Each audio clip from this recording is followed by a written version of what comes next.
সন্দেহযুক্ত কিছু দুষ্কৃতিকাৰীয়ে আমাৰ ইয়াৰ স্থানীয় মানুহক আক্ৰমণ কৰিছে।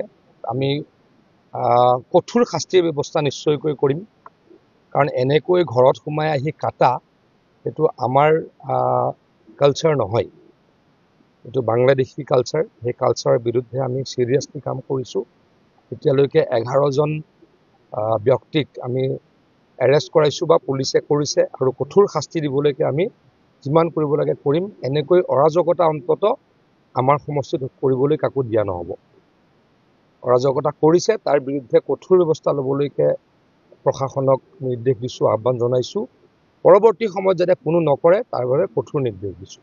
মই আচলতে মইতো মোৰ সকলো মানুহখিনি সকলোৰে লগত মোৰ অত্যন্ত ভাল সম্পৰ্ক, নিকট সম্পৰ্ক। আগতে মোক কোনো কোৱা নাছিলে, আজিহে মই অলপ কথা গম পাইছোঁ। নিশ্চয়কৈ খুব চিৰিয়াছলি চাম।